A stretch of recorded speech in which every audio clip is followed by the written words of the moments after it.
The cruelest mistake a person can make is believing that someone they discarded will never become the answer to their downfall. The rain tapped softly against the floor-to-ceiling windows of the executive boardroom on the 42nd floor of Caldwell Dynamics headquarters in downtown Chicago.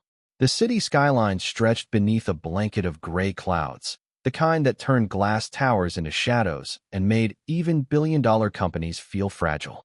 Ethan Caldwell stood at the head of the conference table, one hand resting on the polished walnut surface, his jaw tight as dozens of faces stared back at him. The room smelled faintly of coffee, expensive cologne, and tension. No one was talking. No one dared. For the first time in his career, the man who had spent years controlling every outcome in the room was waiting for an answer he wasn't sure he wanted to hear. A giant screen glowed at the far end of the boardroom. Numbers filled the display.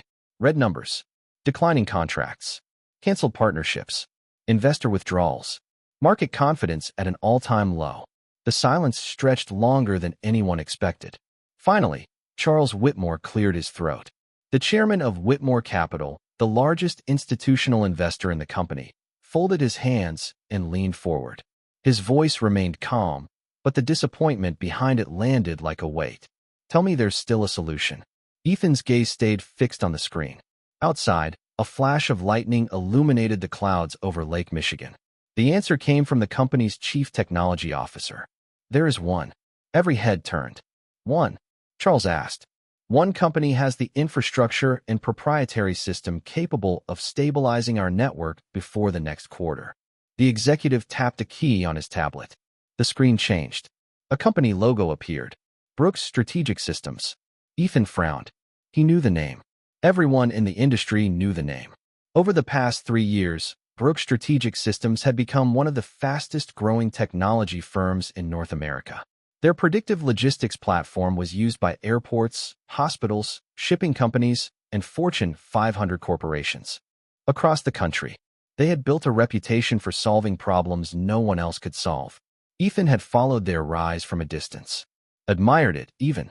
But he had never met the person behind it. "Set up a meeting," Ethan said. "We already tried." The CTO swallowed. Their office declined. A murmur moved through the room. Ethan straightened, then offered double. They declined again. The rain intensified against the windows. Ethan felt something unfamiliar twist in his chest. Not fear. Not yet. Irritation. Everyone has a number. The CTO hesitated. Apparently not. Charles Whitmore leaned back in his chair. "Who owns the company?" Another pause. The room suddenly felt smaller. The executive looked down at his notes before answering. "Nia Brooks." Ethan froze. It wasn't dramatic. No one would have noticed if they weren't watching closely. But his fingers stopped moving. His breathing changed. For a moment, all he could hear was the rain. Nia Brooks. 6 years. 6 long years since he had spoken her name. 6 years since she had walked out of his life carrying nothing except a suitcase and her dignity. 6 years since he convinced himself she would disappear into the background of a story he no longer wanted to remember. Yet there it was. Her name, glowing on a 30-foot screen in front of the entire board. His heartbeat slowed, then quickened. Memories pushed forward without permission. A small apartment on the south side. Late nights reviewing contracts together. The sound of her laughter during the years before success changed everything. The way she could look at a problem and find a solution faster than an entire executive team. Ethan blinked and forced himself back into the room. "That's impossible," he said quietly. No one responded. The screen remained unchanged. Brooks Strategic Systems. Founder and CEO, Nia Brooks. Annual valuation, $4.8 billion. Charles Whitmore studied Ethan carefully. "You know her?" The question lingered. Ethan didn't answer immediately. Outside, the storm rolled across the city. Inside, the boardroom waited. "I used to," he finally said. No one missed the tension in his voice. The CTO cleared his throat again. "There's something else." Ethan looked up. "What?" The executive clicked another slide. A photograph appeared. It had been taken less than 2 weeks earlier at a technology summit in New York City.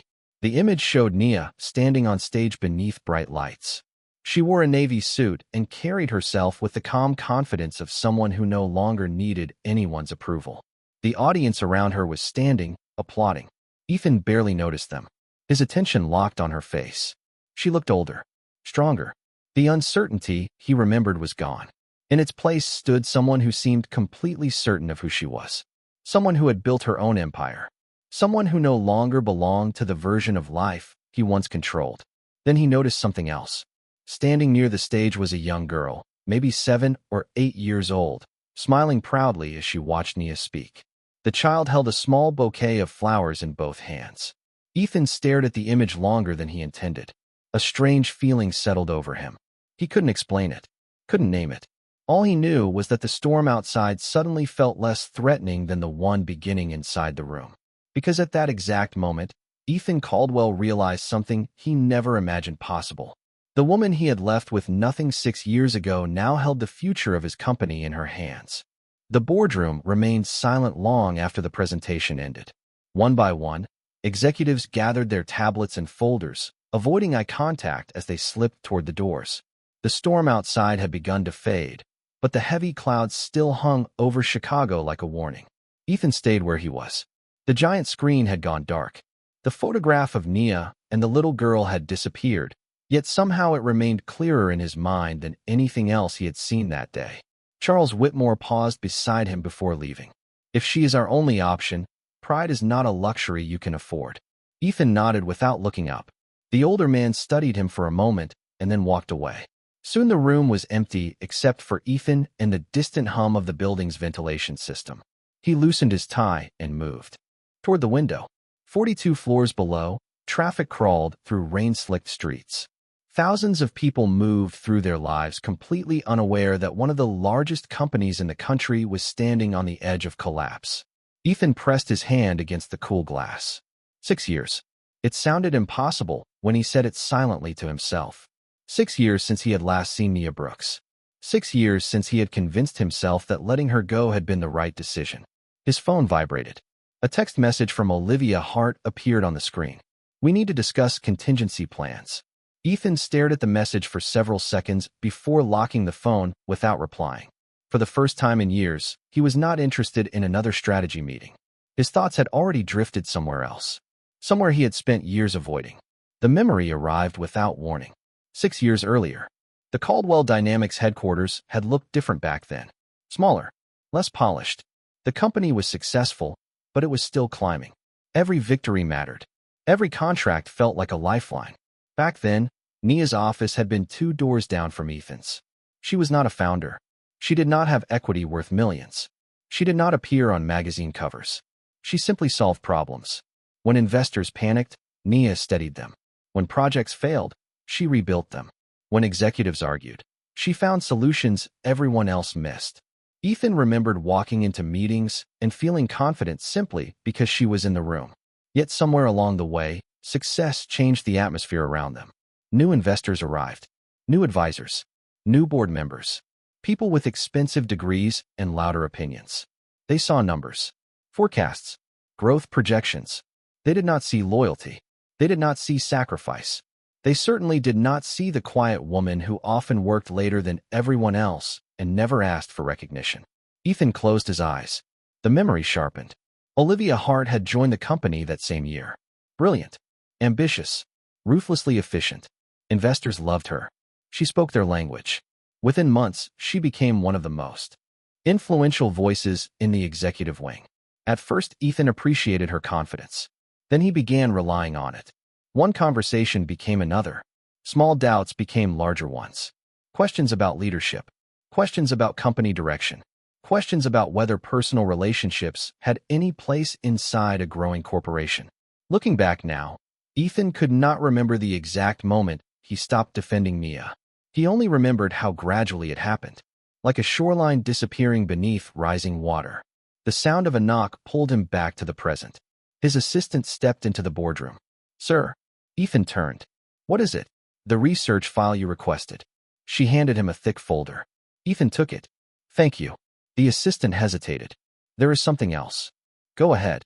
Brooks Strategic Systems announced a major acquisition this morning. Ethan opened the folder. Inside were articles, interviews, financial reports, and photographs documenting Nia's rise over the past 6 years. The first page alone made his stomach tighten. She had started her company with less than $50,000. Within 6 years, it was worth nearly $5 billion. Ethan slowly turned another page. Then another. Awards. National recognition. Keynote speeches. Strategic partnerships. Every page felt like evidence of a life he knew nothing about. The assistant cleared her throat. There is a profile article from last year that might interest you. Ethan found the marked page. A photograph filled half of it. Nia stood beside the same young girl from the summit photograph.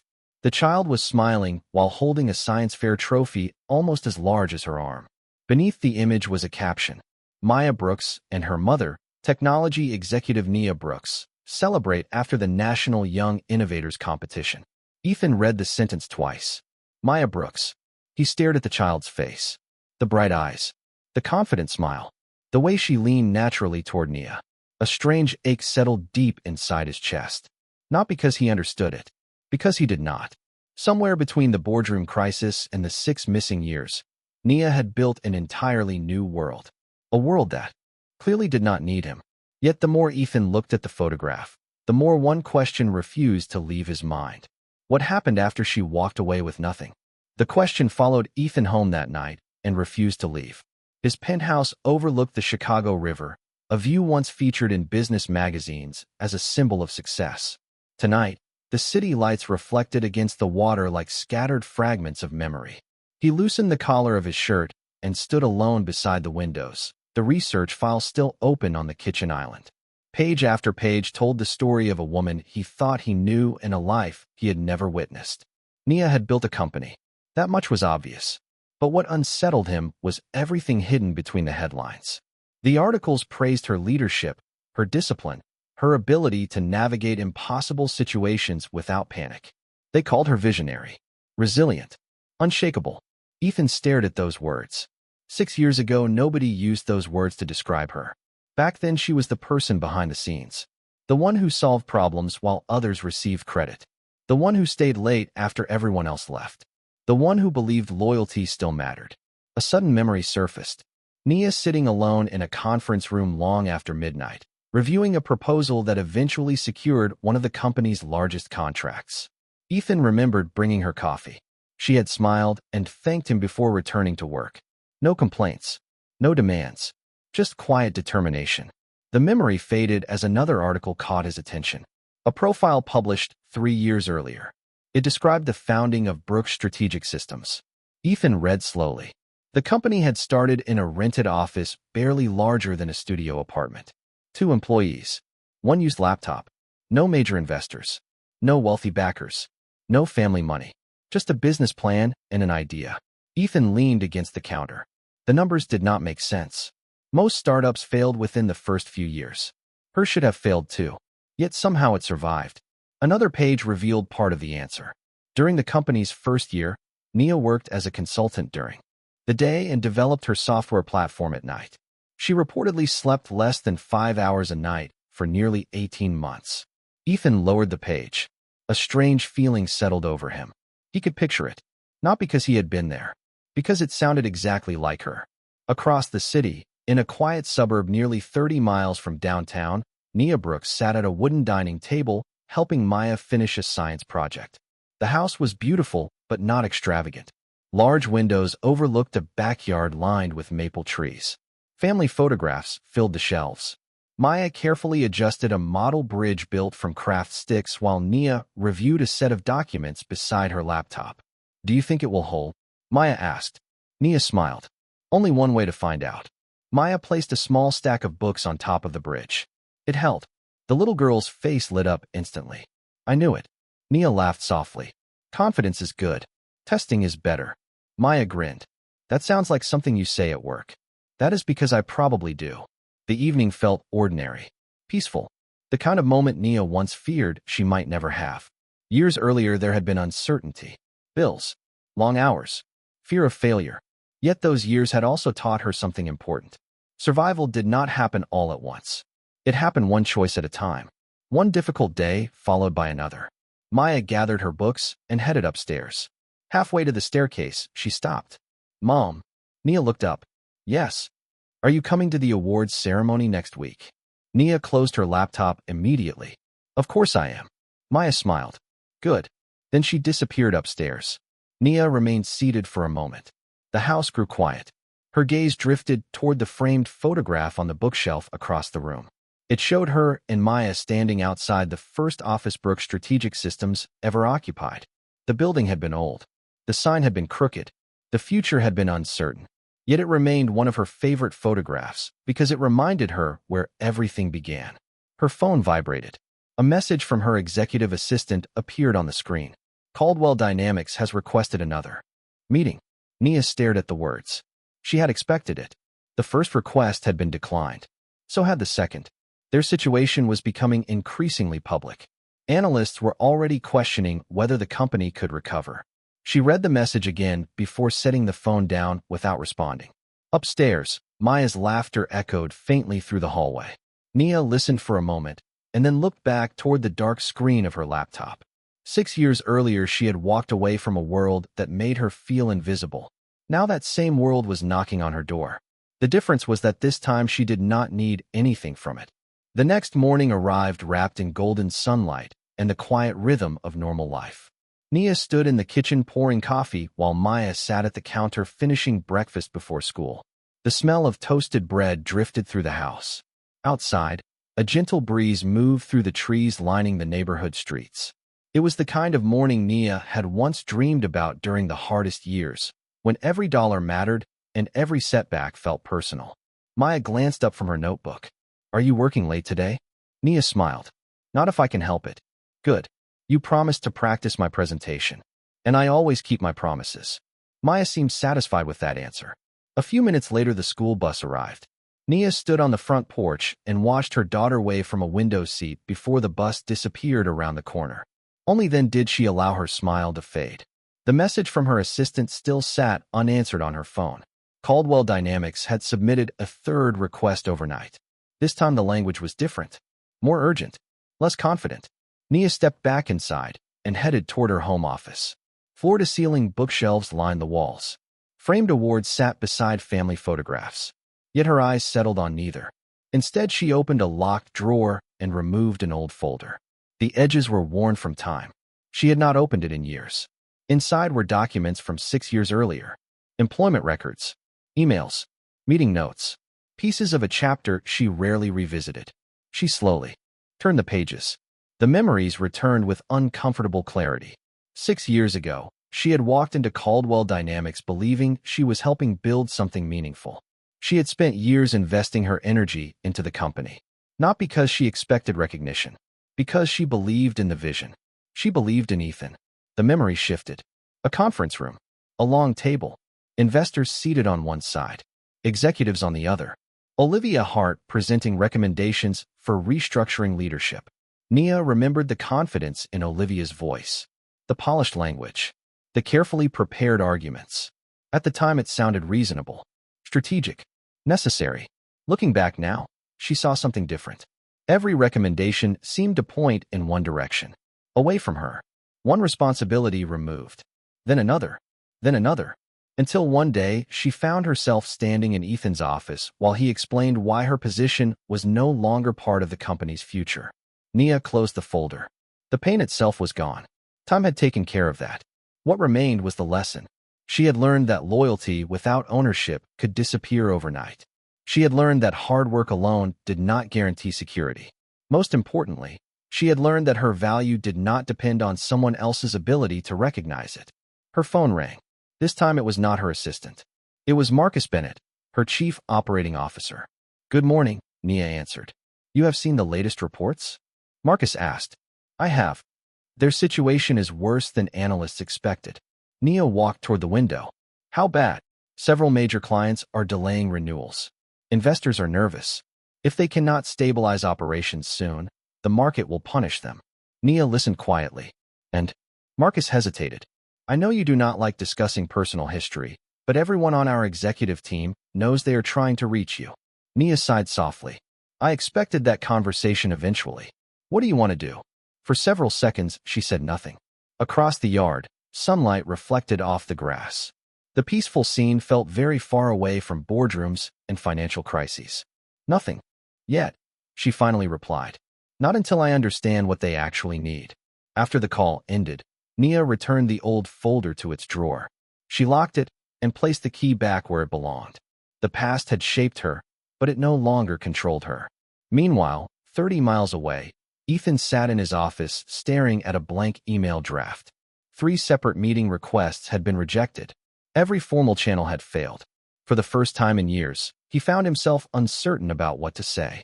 Not as a chief executive, not as a negotiator, simply as a man trying to reach someone he had not spoken to in 6 years. His fingers rested above the keyboard. Then slowly he began to type. Not a proposal, not a contract, just a message. Short, direct, honest.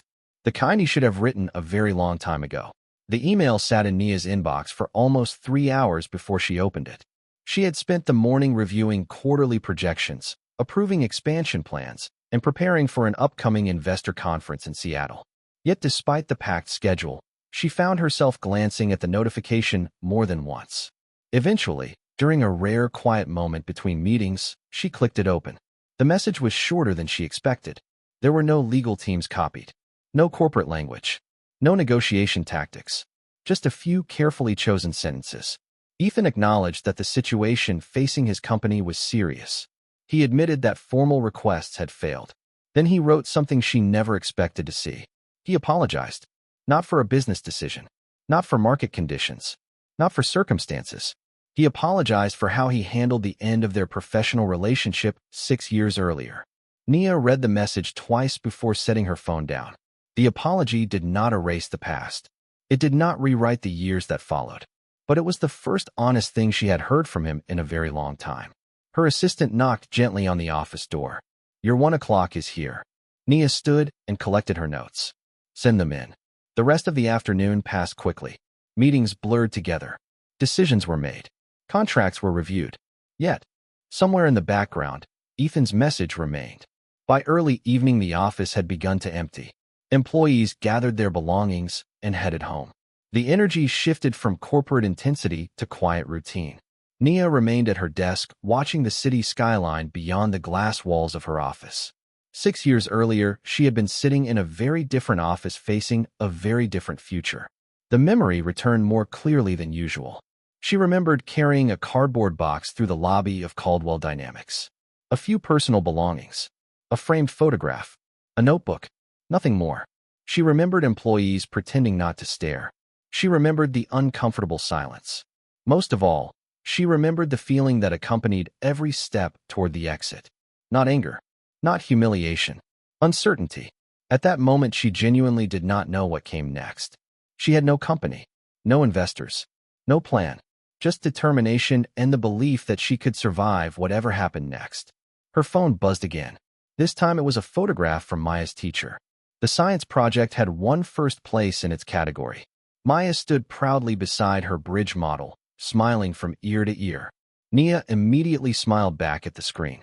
Some victories mattered more than business headlines. Across Chicago, Ethan sat alone in his office long after sunset. Most of the building had emptied hours earlier. The lights of neighboring skyscrapers glowed against the darkening sky. His laptop displayed financial forecasts that seemed to worsen with every update. Yet his attention kept drifting elsewhere. He checked his email again. No response. He leaned back in his chair and rubbed his eyes. 6 years ago, silence from Nia would not have bothered him. Back then, he believed opportunities could always be replaced. Employees could always be replaced. Relationships could always be replaced. Success had convinced him that every problem had a substitute solution. The past few days had exposed how wrong that assumption was. A soft knock interrupted his thoughts. Olivia Hart entered without waiting long for permission. Her expression remained composed as always. "The board wants an update. Tomorrow morning." Ethan nodded. "I know." Olivia took a seat across from him. "Have you heard from Brooks Strategic Systems?" "Not yet." She crossed her arms. "Then we should focus on alternatives." Ethan studied her carefully. "There are no alternatives. There are always alternatives." For a moment, neither spoke. Then Ethan glanced toward the financial reports covering his desk. If there were alternatives, our executives would have found them by now. Olivia looked away first. It was subtle, brief, but Ethan noticed it.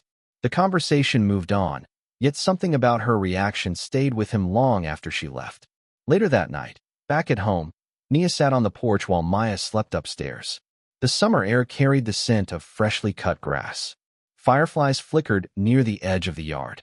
It was peaceful, the kind of peace that could only be appreciated after surviving chaos. Her phone rested beside her untouched. Finally, she picked it up and opened Ethan's message one more time. Then she began typing. Not an agreement. Not a rejection. Just a response. Simple. Professional. Direct. She offered a single meeting. 1 hour. Neutral location. No lawyers. No board members. No media. As she pressed send, the porch light cast a warm glow across the wooden floorboards. Somewhere 30 miles away, a notification appeared on Ethan Caldwell's phone. And for the first time in 6 years, the distance between their worlds became just a little smaller. The meeting was scheduled for Thursday afternoon at a private business lounge overlooking Lake Michigan. It was a place chosen specifically because neither company owned it and neither side controlled it. Neutral ground. Ethan arrived 20 minutes early. That alone would have surprised anyone who knew him. He had spent most of his career making other people wait. Today, waiting felt unavoidable. The lounge was quiet. Soft piano music drifted through the room. Sunlight reflected off the water beyond the tall windows.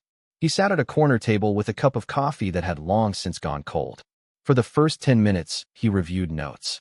For the next 10, he found himself staring out at the lake. At exactly 2 o'clock, the elevator doors opened. Ethan looked up. Nia stepped into the lounge wearing a navy blazer and carrying a leather portfolio. She moved with the same calm confidence he had seen in the photographs. There was no hesitation in her stride, no sign of nerves. The years had changed her in ways success alone could not explain. She spotted him immediately and walked over. Ethan. Her voice was professional. Neutral. Nia. For a moment, neither offered more. Then she took the seat across from him. The silence that followed was not hostile. It was simply unfamiliar. 6 years created distance that could not disappear in a single afternoon. A server approached. Nia ordered iced tea. Ethan waited until the server left before speaking. Thank you for agreeing to meet. Nia folded her hands on the table. You said it was important. Ethan nodded. It is. She studied him carefully. He noticed that she listened differently now. More deliberate. Less willing to accept vague answers. Then tell me what Caldwell Dynamics needs. Ethan opened a folder and slid several documents across the table. Nia reviewed them quietly. Financial reports. Operational assessments. Infrastructure failures. She did not interrupt. Several minutes passed before she finally looked up. This is worse than what analysts are reporting. Ethan gave a small nod. Much worse. Nia leaned back slightly. Why? The question caught him off guard. Why what? Why is a company with your resources in this position? Ethan hesitated. He had prepared financial explanations, market explanations, technical explanations. None of them felt complete.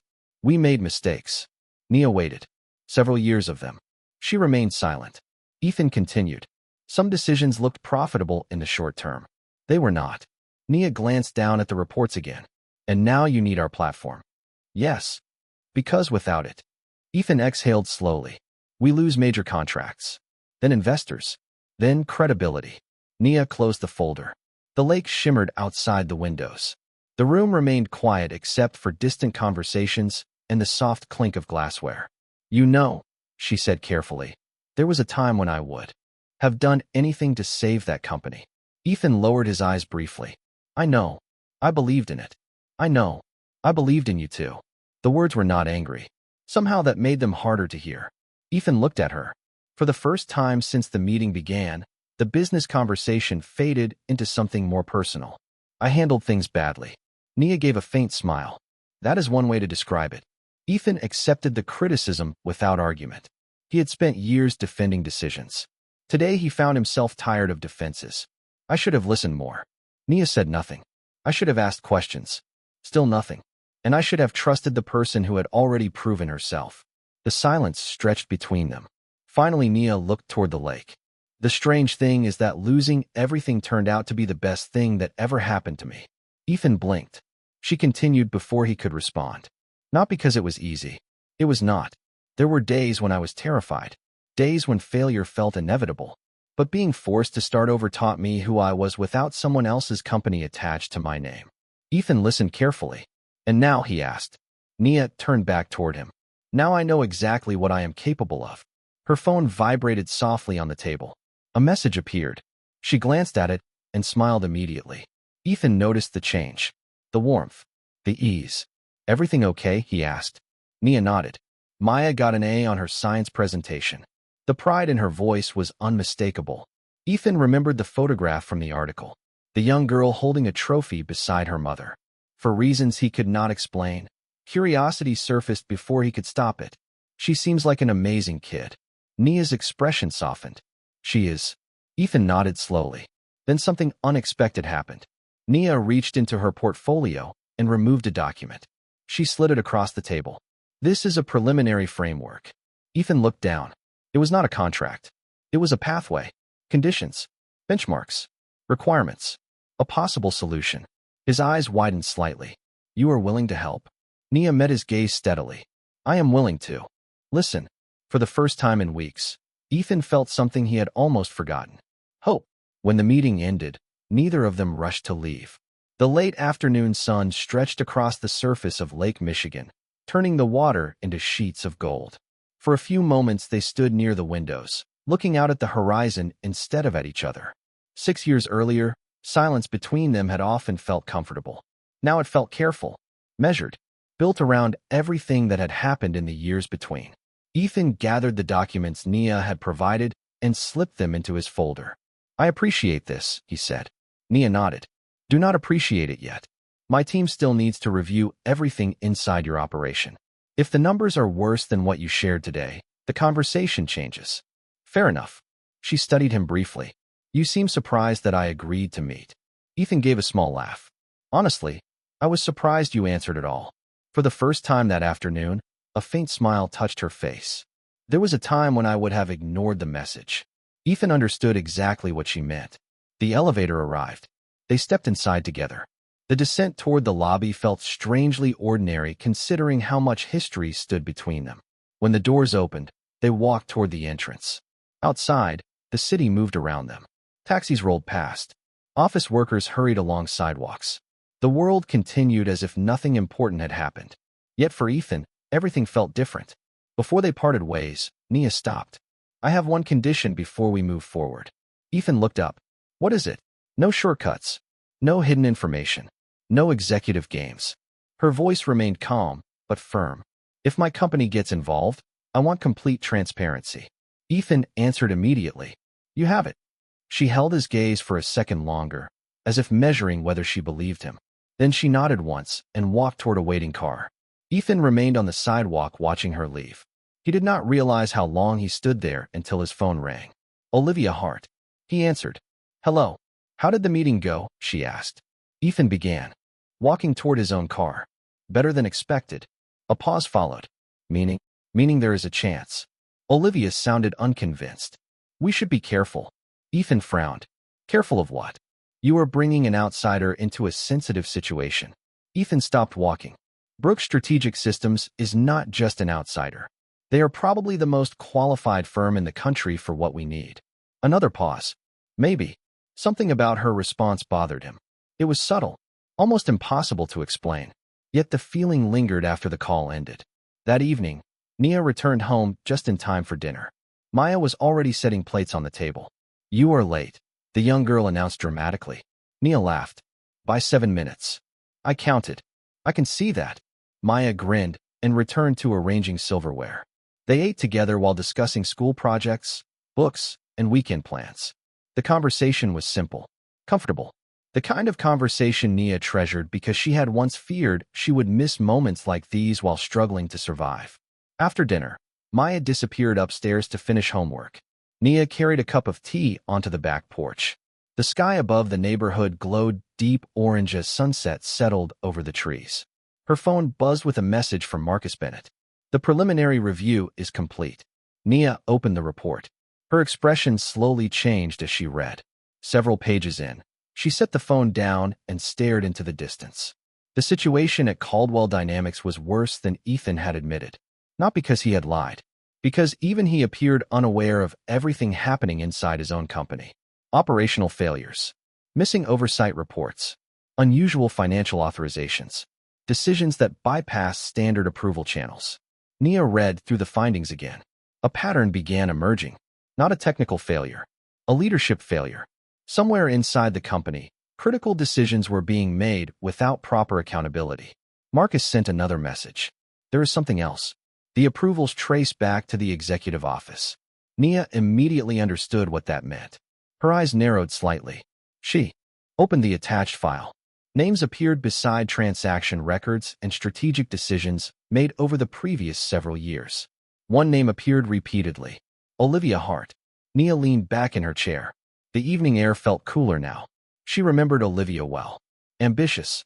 Intelligent. Persuasive. 6 years ago, she had become one of the most influential voices inside Caldwell Dynamics, almost overnight. At the time, Nia assumed it was simply talent. Now she was not so sure. Upstairs, Maya's laughter drifted through an open window. The sound grounded her instantly. Nia looked back at the report. The story she thought she understood was beginning to change. What happened 6 years ago might not have been as simple as she once believed. And if that was true, Ethan Caldwell was not the only person about to discover some uncomfortable truths. The following morning, Nia arrived at Brooks Strategic Systems before sunrise. The building was quiet except for the soft hum of lights turning on floor by floor. She carried a tablet beneath one arm and a cup of coffee in the other as she stepped into the executive conference room. Chicago's skyline glowed beyond the glass walls, painted in shades of blue and gold by the early morning sun. Marcus Bennett was already there. Several members of the senior leadership team sat around the table reviewing reports. As Nia entered, every conversation stopped. Marcus slid a folder toward her. We spent most of the night verifying the data. Nia took a seat and opened the folder. Detailed charts filled the pages. Financial records. Internal approvals. Executive authorizations. The same pattern appeared again and again. Olivia Hart's name surfaced at critical decision points stretching back years. Not enough to prove wrongdoing. More than enough to raise serious questions. Marcus folded his hands. The issue is not just operational failure anymore. Nia looked up. Go on. Several strategic decisions directly weakened Caldwell Dynamics, while benefiting short-term performance metrics. One executive shook her head. It makes no sense. No experienced leader would make these choices if long-term stability was the goal. Nia remained silent. Her eyes moved slowly across another page. A memory surfaced unexpectedly. 6 years earlier. A board meeting. Olivia presenting a new efficiency initiative. Investors applauding. Executives nodding approval. Nia remembered raising concerns. She remembered explaining potential risks. She remembered being ignored. At the time, she thought people simply disagreed with her. Now she wondered if something else had been happening. Marcus interrupted her thoughts. There is another problem. Nia closed the folder. What? If we move forward and help them recover, our team will eventually uncover everything. The room became quiet. Everyone understood the implication. Truth had a way of surfacing once enough people started looking. Nia glanced toward the window. The city below was waking up. Thousands of people heading to jobs, schools, hospitals, and offices. Most of them would never know how much depended on decisions being made inside rooms like this one. Continue the investigation, she said calmly. Document everything. Facts only. No assumptions. Marcus nodded. Understood. Meanwhile, across town, Ethan stood before the Caldwell Dynamics board. The atmosphere felt noticeably different from previous meetings. Investors wanted answers. Executives wanted reassurance. The company's future seemed less certain with each passing week. Ethan outlined the preliminary discussions with Brooks Strategic Systems. He explained that cooperation remained possible, but not guaranteed. Several board members looked relieved. Others remained skeptical. Then Olivia Hart spoke. Are we seriously considering giving outside consultants access to internal systems? Her tone remained professional, but Ethan noticed the tension beneath it. If that is what it takes to stabilize operations, yes. Olivia crossed her arms. That creates unnecessary exposure. Charles Whitmore looked directly at her. The greater risk is losing the company entirely. A few heads nodded around the room. Olivia said nothing more, but Ethan noticed her expression tighten briefly before returning to normal. After the meeting ended, Charles caught up with Ethan in the hallway. Can I ask you something? Ethan nodded. Of course. Charles lowered his voice. Do you trust everyone around you? The question landed harder than expected. Ethan frowned. What do you mean? Charles studied him carefully. I mean exactly what I asked. For a moment, Ethan did not answer. Over the past week, small details had begun bothering him. Reactions that felt unusual, resistance that seemed excessive, decisions he could no longer fully explain. I am starting to wonder, he admitted. Charles gave a slow nod. Good. Ethan blinked. Good. Because leaders get into trouble when they stop asking questions. Later that afternoon, Nia received an unexpected visitor. Maya burst into her office carrying a certificate almost as large as her backpack. Mom, Nia laughed immediately. You look excited. Maya placed the certificate on the desk. First place. Nia stood and wrapped her daughter in a hug. I am proud of you. Maya beamed. My teacher said I should enter the regional competition. Then you absolutely should. Maya glanced around the office. Are you busy? Nia looked at the reports scattered across her desk. Then she looked back at her daughter. Not anymore. For the next 30 minutes they sat together by the window discussing science projects, future inventions, and which flavor of ice cream deserved to be considered the best in America. The conversation was simple, joyful, real. As Maya talked, Nia found herself thinking about something she had not considered in years. Success was not the company she built. It was moments like this. The ability to be present. The ability to choose what mattered. The ability to create a life where her daughter never had to question whether she was loved. When Maya finally left with her certificate, Nia returned to her desk. A new email had arrived. It was from Ethan. The message contained only one sentence. I think there are things happening inside my company that I do not understand yet. Nia stared at the words for several seconds. Then she slowly opened a secure file and began attaching documents. Because for the first time since their paths crossed again, she suspected that both of them had been missing pieces of the same story. Ethan received the secure file just after 7 that evening. The city outside his office windows had already begun to fade into darkness, and most of the executive floor stood empty. He opened the attachment expecting another technical assessment. Instead, he found himself staring at a timeline. Dates, approvals, strategic decisions, internal authorizations. The deeper he read, the quieter the room seemed to become. Several transactions carried Olivia Hart's approval. Certain restructuring plans that had weakened oversight controls traced back to recommendations she personally championed. A pattern emerged slowly, almost reluctantly, as though the truth itself did not want to be discovered. Ethan leaned back in his chair and rubbed his forehead. None of the documents proved malicious intent. Yet together they raised questions he could no longer ignore. Questions he should have asked years ago. His phone buzzed. Nia. The message contained only a few words. Review everything carefully. Ethan stared at the screen before typing a response. Did you know about this before now? The reply came several minutes later. No, but I remember similar patterns from 6 years ago. Ethan read the sentence twice. Similar patterns. The words lingered. He turned his chair toward the windows and watched reflections ripple across the glass. Memories surfaced once again. Meetings where Nia's recommendations had been dismissed. Projects reassigned without explanation. Concerns quietly pushed aside. At the time he assumed it was corporate politics. Every growing company experienced friction. Looking back, he was no longer certain. The next morning began with another board meeting. The atmosphere inside Caldwell Dynamics had shifted noticeably over the past week. Executives spoke more carefully. Investors demanded more detailed reports. Confidence had become fragile. Ethan entered the room carrying a folder filled with documents from the investigation. Olivia sat near the far end of the table reviewing notes. Her expression remained composed, as polished as ever. For years that confidence had reassured him. Today it made him curious. The meeting moved through financial projections and recovery. Plans before Ethan finally addressed the issue directly. I want a complete audit of strategic decisions made during the past 6 years. Several executives exchanged surprised looks. Olivia looked up immediately. That seems excessive. Ethan met her gaze. I disagree. The company does not have time for distractions. The company does not have time for unanswered questions either. Silence settled over the room. Charles Whitmore folded his hands and nodded slowly. I support the audit.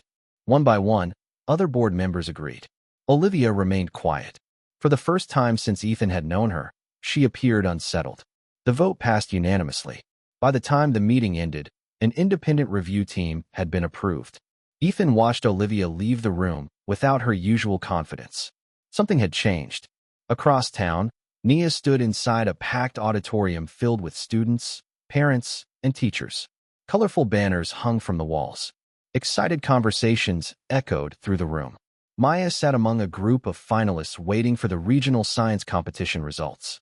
Nia smiled as she watched her daughter nervously twist a ribbon between her fingers.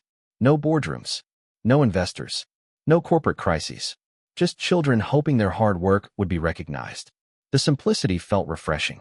When Maya's name was announced as one of the top winners, the entire section erupted into applause.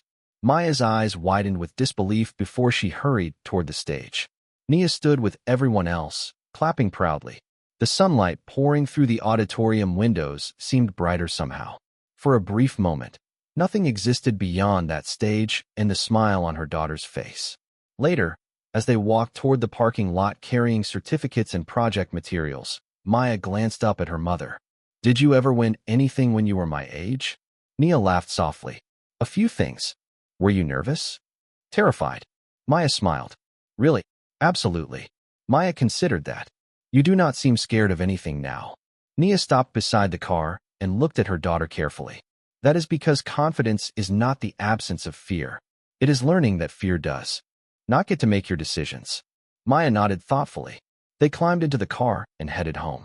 Meanwhile, Ethan remained alone in his office long after sunset. The first audit reports had already started arriving. Nothing conclusive yet, just enough inconsistencies to keep digging. He opened one final file before shutting down for the evening. An old photograph appeared unexpectedly among archived company records. It showed a leadership team celebrating a major contract nearly 7 years earlier. Ethan recognized every face immediately. Then his attention settled on Nia. She stood near the edge of the group, smiling quietly, while others occupied the center of the frame. Looking at the photograph now, he noticed something he had missed back then. The person responsible for much of that success had been standing in plain sight all along. And for the first time, Ethan began to wonder how many other things he had failed to see. 3 days later, the first phase of the independent audit delivered something no one at Caldwell Dynamics expected. It was not a dramatic revelation. It was worse. It was a trail. Quiet decisions. Small adjustments. Strategic recommendations that seemed harmless when viewed individually, but created a very different picture when examined together. Ethan sat alone in the executive conference room, reviewing the findings while morning sunlight stretched across the polished table. Every page deepened his unease. Several departments had lost critical oversight functions over the years. Risk assessments had been shortened. Internal review procedures had been streamlined. Reporting structures had been consolidated under fewer decision-makers. On paper, each change improved efficiency. In practice, they removed safeguards. The deeper investigators looked, the more frequently one name appeared in supporting documentation. Olivia Hart. Ethan closed the report and stared out the window. Below him, Chicago moved through another busy weekday. People crossed intersections. Trains rattled through elevated tracks. The city seemed steady and predictable. His company no longer felt that way. A knock interrupted his thoughts. Charles Whitmore stepped inside carrying a leather folder. "I thought I would find you here." Ethan managed a tired smile. "You usually do." Charles took a seat across from him. "How bad is it?" Ethan slid the report across the table. The older man reviewed several pages before letting out a slow breath. "This is not incompetence." Ethan nodded. "That is what worries me." Charles looked up. "Have you spoken to Olivia?" "Not yet." "Why?" Ethan leaned back in his chair. "Because I want facts before accusations."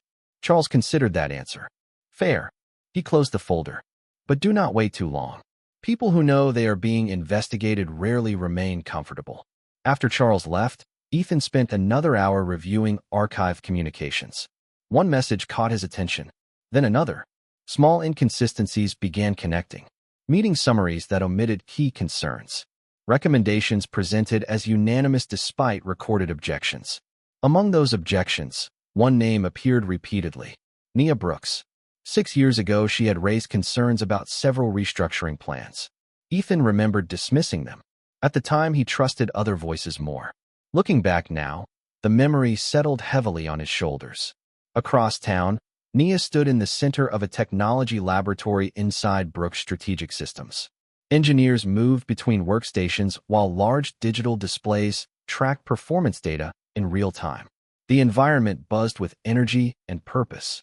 Marcus Bennett approached holding a tablet. The integration model is ready.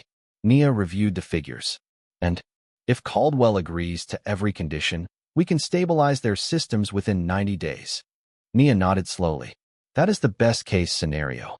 Marcus hesitated. You still seem uncertain. Nia glanced through the glass wall overlooking the city. I am not uncertain about the technology. Then what? She remained quiet for a moment. People. Marcus smiled knowingly. People are always the complicated part. Before Nia could answer, her phone rang. Maya. She immediately accepted the call. Hey, sweetheart. Mom, do not forget tonight. Nia laughed. I would never forget. You said that last week too. And I still showed up. Maya seemed satisfied. Good. The school exhibition starts at 6. I will be there. After the call ended, Marcus shook his head. She has you completely wrapped around her finger. Nia smiled. Absolutely.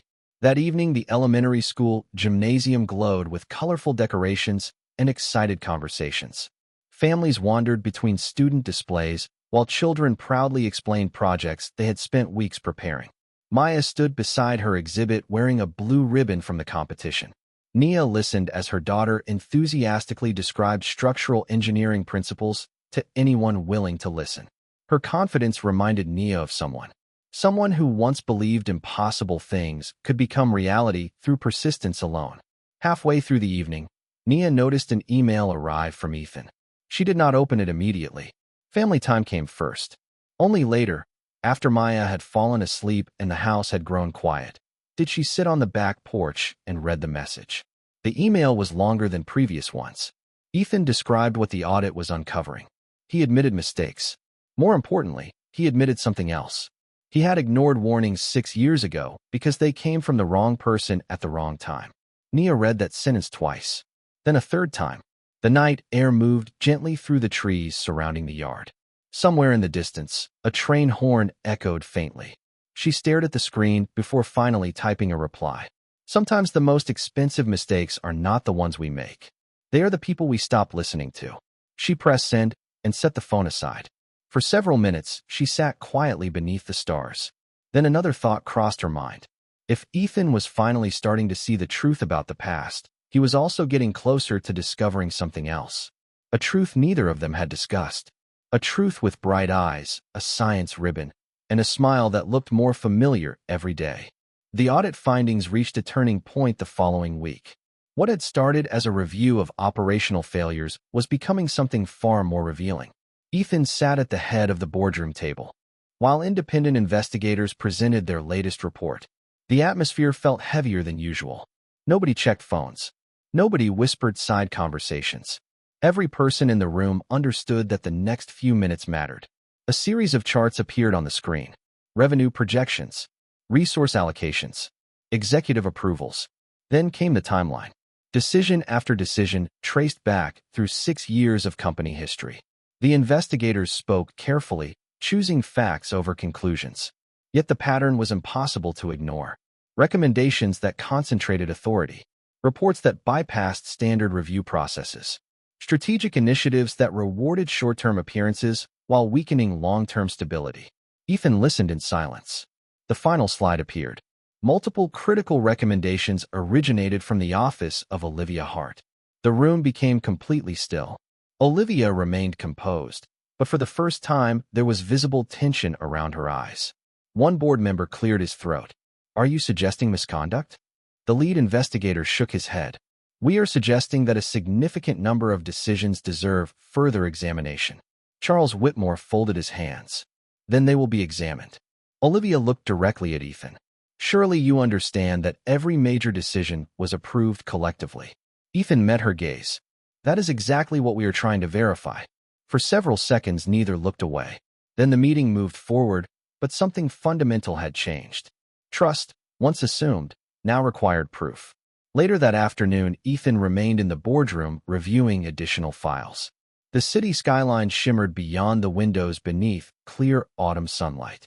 6 years ago, he would have viewed this situation differently. Back then, he measured leadership through confidence and certainty. Now he found himself valuing questions more than answers. His phone buzzed with a message from Nia. "How is the review progressing?" Ethan replied honestly. "Better and worse than expected." A response arrived moments later. "Those are usually the investigations worth finishing."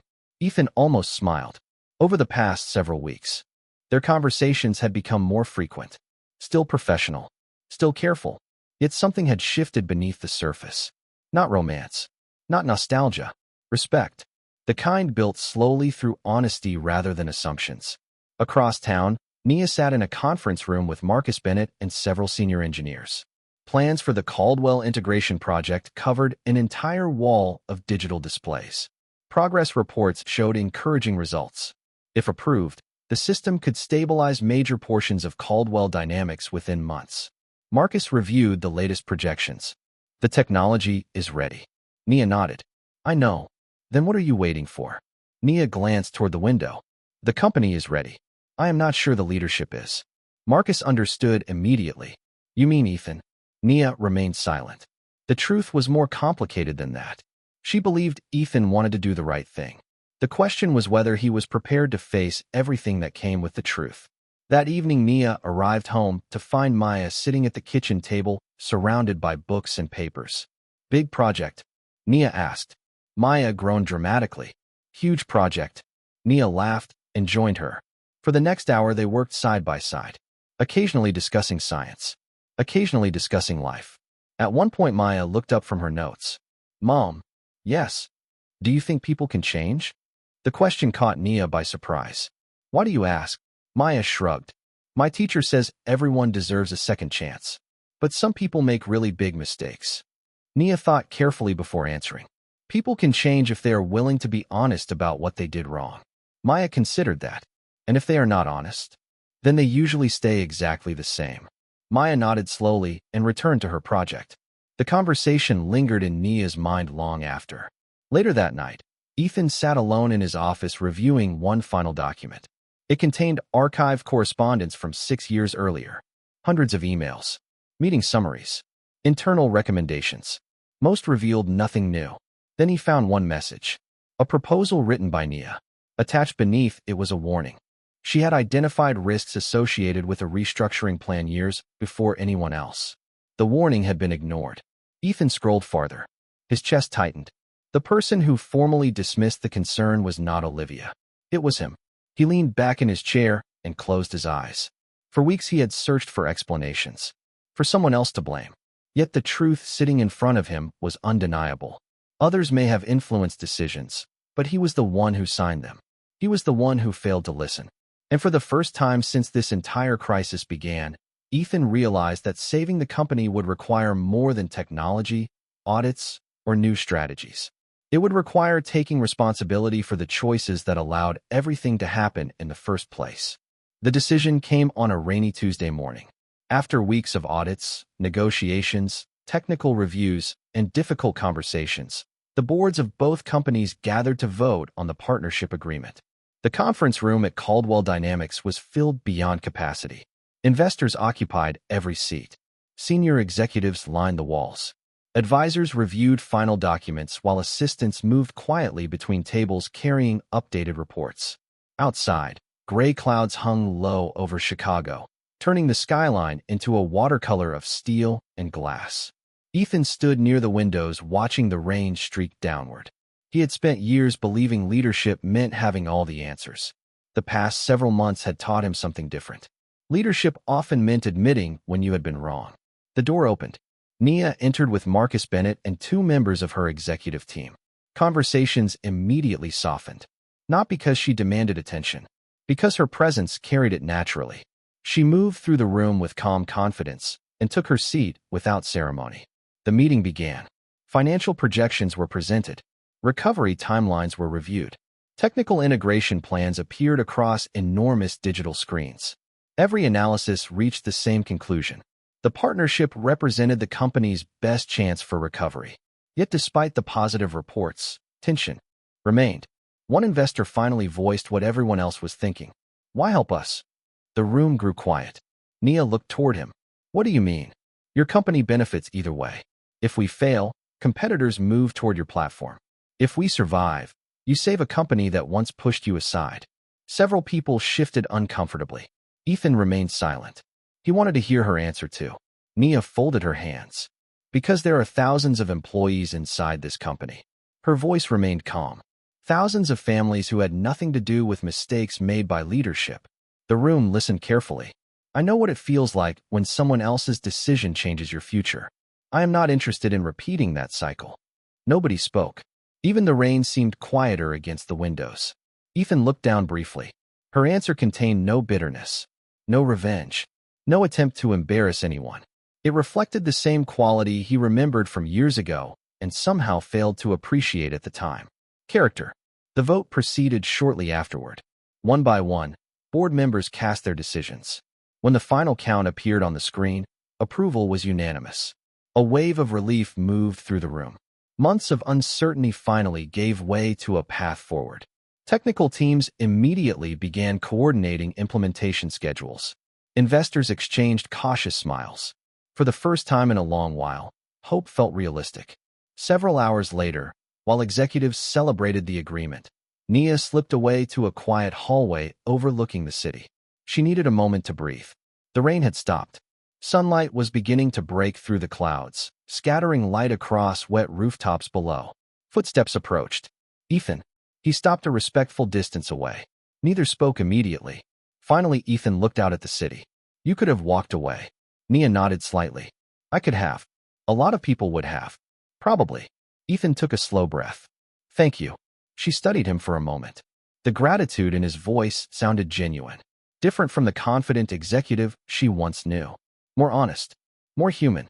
This is not about the past, she said. Maybe. Not. Ethan glanced toward her. But the past still matters. Nia did not argue. Because he was right. The past mattered. It shaped people.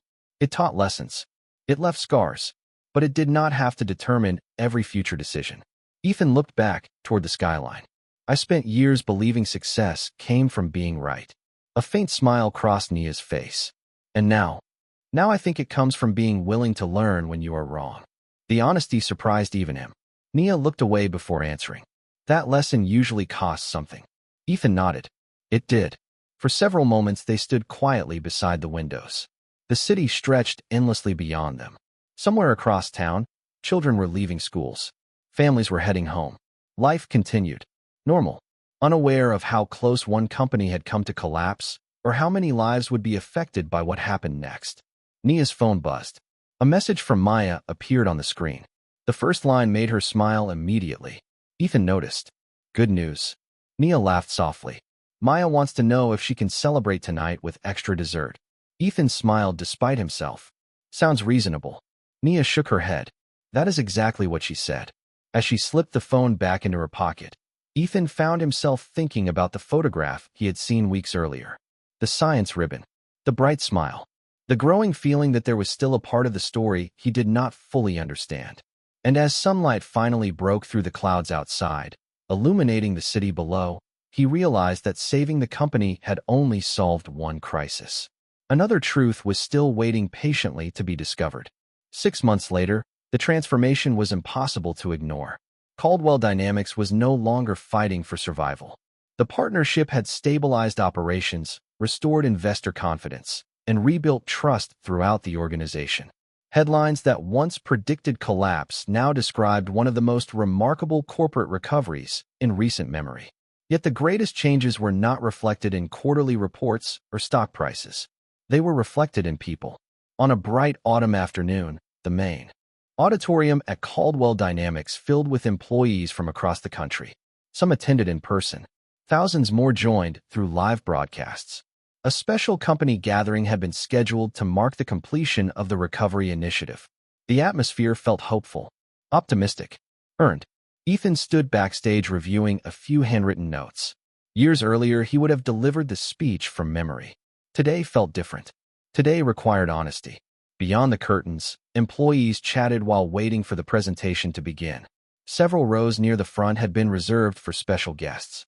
Nia sat beside Marcus Bennett and members of her leadership team. Maya sat between them, wearing a navy dress and quietly looking around the enormous auditorium with curiosity. She had never attended an event like this before. The lights dimmed. Conversations softened. Ethan walked onto the stage. Applause filled the room. He smiled politely, but waited for the sound to fade before speaking. Behind him, a large screen displayed images documenting the company's recovery journey. 6 months ago, he began, many people believed this company had reached the end of its story. The audience listened carefully. Investors were leaving. Clients were losing confidence. Employees were wondering what came next. The images shifted. Charts. Teams. Recovery milestones. Ethan paused. At the time, I believed our biggest challenge was rebuilding a business. He looked toward the audience. I was wrong. The room remained silent. The real challenge was rebuilding trust. Several employees nodded. Ethan continued. Over the past year, I have learned that leadership is not about always being right. It is about being willing to admit when you were wrong. The honesty in his voice carried through the auditorium. I made mistakes. Some of them happened years ago. Some of them affected people who deserved better. Nia remained still in her seat. Maya glanced up at her mother before looking back toward the stage. Ethan took a slow breath. Today I want to recognize someone whose contribution cannot be measured in financial reports. A photograph appeared on the screen. Nia standing before a room full of engineers at Brooks Strategic Systems. The audience immediately applauded. Ethan waited before continuing. The person who helped save this company is also someone I once failed to appreciate. The applause softened. Years ago, she saw risks I ignored. She offered solutions I failed to hear. And when this company needed help the most, she chose compassion over resentment. Ethan looked directly toward the front rows. Nia Brooks, would you please join me on stage? The entire auditorium rose to its feet. The standing ovation lasted several seconds. Nia looked genuinely surprised before slowly standing. Maya's smile stretched from ear to ear as she clapped harder than anyone around her. Nia walked to the stage while applause echoed through the room. When she arrived beside him, Ethan stepped slightly aside and addressed the audience again. There is something I need to say publicly. The room grew quiet. The woman standing beside me today is not responsible for our recovery because she owed us anything. His voice remained steady. She helped because she chose integrity when it would have been easier to walk away. Ethan looked at Nia. And because of that choice, thousands of employees still have opportunities, careers, and futures. The audience applauded once more. Nia smiled politely, but remained composed. Ethan lowered his microphone briefly before speaking one final time. The greatest lesson I learned this year is that success means very little if you stop recognizing the value of the people around you. He looked toward the front row where Maya sat watching. Then something inside him finally connected. The smile, the eyes, the expressions he had noticed so many times without fully understanding why. For a brief moment, realization flickered across his face. Not certainty, not a conclusion, just the beginning of a truth. Nia saw the look and understood immediately. Neither spoke, neither needed to. Some truths arrived quietly. The audience continued applauding while sunlight streamed through the high windows of the auditorium, illuminating the stage in warm golden light. And standing there beside the woman he once left behind, Ethan finally understood something that no balance sheet could measure. The company survived because of technology, strategy, and hard work. But he survived because someone he had underestimated chose grace when she had every reason not to. And in that moment, surrounded by thousands of witnesses and bathed in light, the past no longer felt like a wound. It felt like proof of how far they had both come.